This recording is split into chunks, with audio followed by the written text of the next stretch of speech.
Story time. The Foolery of a Useful Idiot. So, there was this particular guy, and we seemed to have mutual interest, and explored it a little bit. It was all platonic, really, just talking, until I started noticing some red flags. Upon noticing those red flags, I decided to distance myself, which apparently bruised his fragile ego. As a result, he started launching a negative gossip campaign to anyone who would listen. When he didn't see the reaction he was looking for, because I remained unbothered, he then decided to up the ante. So whenever I would pass by him in his vicinity and he was with his quote unquote pals, there would be this huge, loud, knee slapping laugh to whatever was being whispered. I remained unbothered, continued with my day, and when that didn't get the reaction he was looking for, that's when he started getting his harem of useful idiots. Now, at first I didn't notice, but after the third, fourth, fifth, sixth time, I started noticing the same faces. And in particular, there was one woman who was really adamant on her mission to monitor me on behalf of this toxic person. Mind you, I've never met the woman before, don't know her name. She most likely knows my name because of the toxic individual. And she decided to go on this assignment of monitoring. So as a result, let me back up. The reason why I started noticing that she would monitor is because 15 seconds upon going into the woman's washroom, she would come right in. I literally timed it after the fourth interaction. I literally timed it. Fourth, fifth, sixth, literally less than 15 seconds, she'll be in the washroom.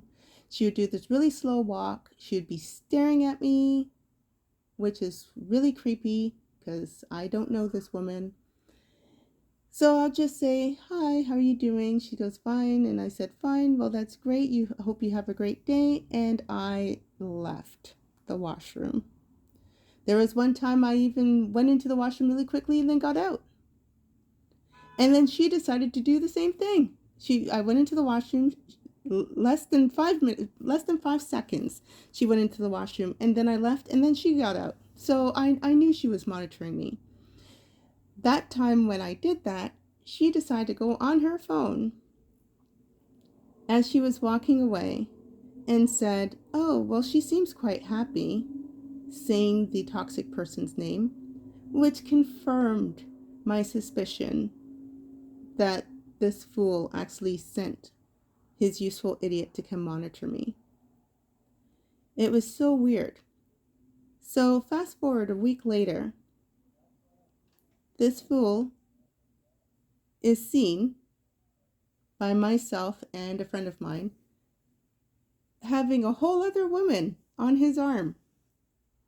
And he's parading around town as if this woman is the one, like that is his one unicorn that can fix all his defects. Whatever. I mean, this guy needs a lot of help.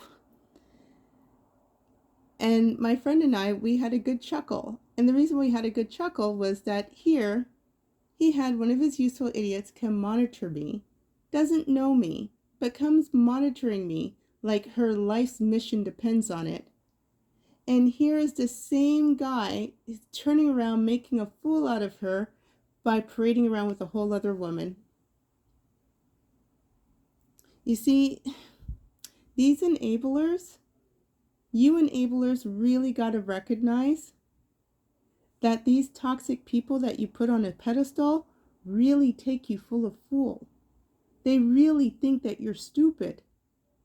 And every time you put them on the pedestal and you're so gullible to believe whatever lie they say, you validate that you're stupid.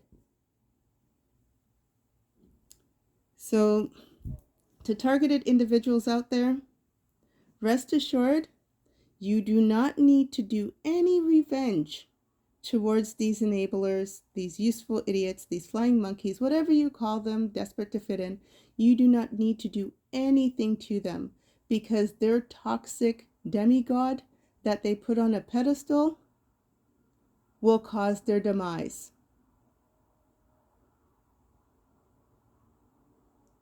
Karma, natural consequences.